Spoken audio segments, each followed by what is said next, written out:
This week I read Chapter 12 by B.F. Skinner, The Question of Control.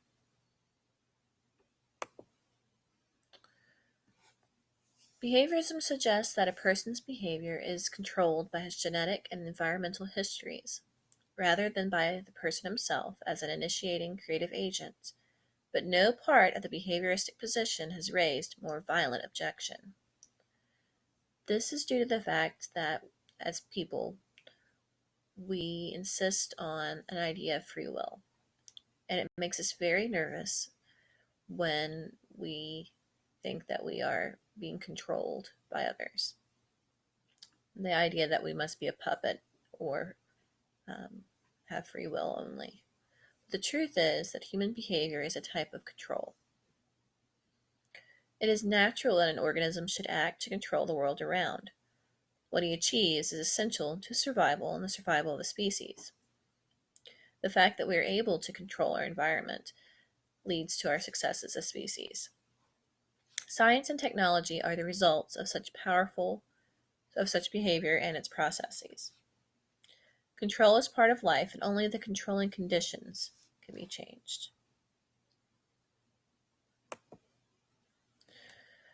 An important part of this chapter is counter control. Organizations exert control over members, which often results in resistance from those members being controlled. Reinforcement is mostly reserved for those in control, and partly to those who follow the rules. Those whom object do so by fleeing or attacking, otherwise known as counter control. Examples include governments, religions, economic systems, and even educators or psychotherapists. Ethics and compassion. The consequences responsible for benevolent, devoted, compassionate, or public-spirited behavior are forms of counter control, and when they are lacking, these much admired features of behavior are lacking. The 5 areas where counter control is not possible, and therefore abuse is more likely, are amongst the very young, the elderly, those with mental illness or special needs. Mistreatment counter control must be enacted by those outside the targeted group. I would suggest in this situation to add the idea of minority groups as another term that could be used to expand this idea. Basically, those situations where they're not able to engage in counter control become victims in a way of the establishment with the imposing consequences for those people. And usually help has to come from outside of that group.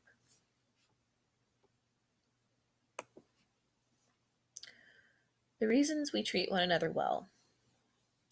Well, it's really due to counter control responses. If we behave in a way that isn't socially accepted, we have consequences that impact ourselves. By behaving in behavior that is socially accepted, the consequences we receive are those that are preferred. Reinforcement due to reinforcement of a targeted individual may be a possibility. We may be reinforced when we help someone else in a certain way. But reciprocal action is the reason, not feelings. It's not because we feel good doing it. It's because of the consequences of our actions. We refrain from harming others due to hurting other members of the species reduces the chances that the species will survive. So harming people in our group will just make our chances of surviving reduce. And when we hurt others, we ourselves have been hurt, because it's the whole social aspect in that regard. Okay, there is a concept of humanitas, which is defined as a set of virtues, but any feeling of virtue could be thought of as a byproduct of conduct. By following humanitas, one is usually treated in a beneficial way due to treating others the same, sort of the golden rule scenario. Rules are willingly followed due to consequences enforced by the governing body. Well, if you run somebody over with your car, you have jail time. That's the enforcement of a rule by the governing body that encourages us to treat others well. Following rules is not the same as internalizing them, only avoiding consequences. So the goal may be to teach a child to tell the truth, but do they really learn a sense of internalized honesty, or do they avoid the consequences of getting in trouble for lying? Neither one acts because he knows or feels his behavior is right. He acts because of the contingencies which have shaped his behavior and created the conditions he feels. So really it's the actions, not some sort of internalized experience, that govern what we do. It is the environment and its contingencies which shape behavior that is then labeled. For example, moral, not the morality, that is internalized and then displayed. So it's the code that we follow, not the idea of morality that becomes part of us.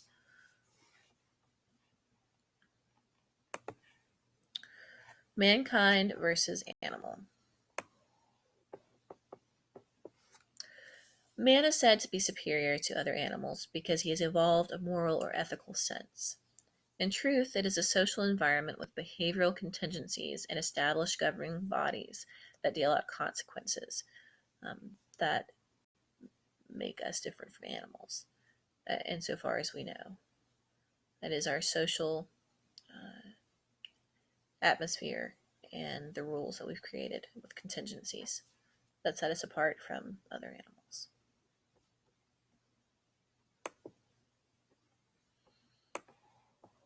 The struggle for freedom.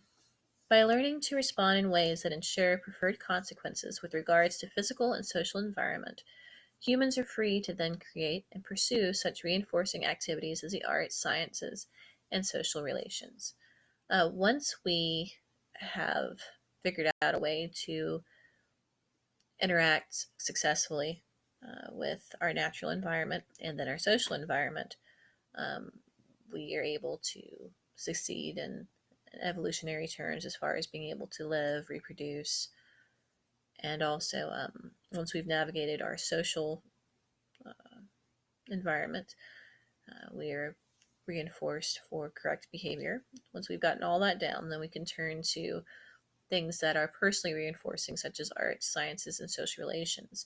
And these areas are the things that help us push forward as a whole in evolution as well. So it's sort of a feeding cycle for that, with consequences helping us to evolve.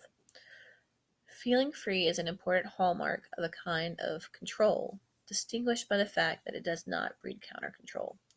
Basically, we're not really free.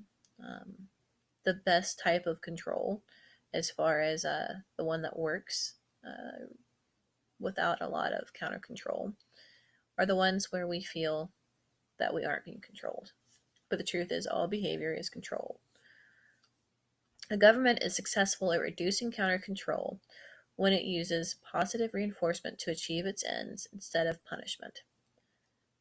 For example, raising money from lottery tickets instead of a tax increase. So people are going to say, oh, no, no, no, we don't want taxes raised. And they're going to engage in counter control activities in resistance of that, or avoid it by not paying taxes. However, lottery tickets can be very addicting, and people voluntarily give money for that and not feel as though they're being controlled. Control is concealed when it is represented as changing minds rather than behavior. And it's kind of a magic trick. Look over here, don't look over there. But they're still moving things from one hand to another. You're just not noticing it. The controlling social environment. Humans cannot escape being controlled by their environment and personal history. It's how a newborn learns, and it continues until our death. It is not an inner code that drives us to be better people, but a social environment with consequences that names these ideas and drives our actions or reactions. Social institutions outlive individuals, and the behaviors reinforced support the institution, and therefore future generations. For example, the promise of an afterlife, or dying a patriotic death. It puts others before self and delays reinforcing consequences. The evolution of a culture. A culture controls the behavior of the members of the group that it practices it. Mutations of practice impact the evolution of society, and those beneficial for its survival will continue. So the changes that we have within our social practices within the larger environment um, help evolve our society. So things that change that benefit us can include social practices. Applying a purposeful design to the process of social evolution would benefit humankind and ensure success, but it scares many that question such intent. It is very scary for those that see control of humans as what makes us do what we do. There's a fear that it will be used to harm instead of help. And that's a very real possibility. However, the fact that all human behavior is control is a fact. Therefore, being able to understand and set up our environment in a way that is beneficial with our actions and contingencies may help us evolve more successfully and address many of our issues that we have. So, my closing question: do you think social evolution would benefit from the explicit design of applied behavior analysis, or is the risk of corruption too great? And I would actually add on here, do you think this is something that our society can ever actually accept, or will we always have too much fear to be able to embrace this concept? Thank you so much for watching, and have a great night.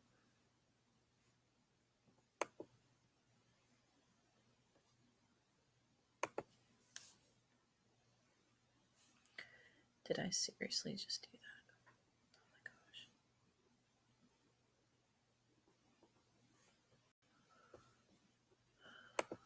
If I went through the whole thing and didn't do it, I'd be upset. I think I did.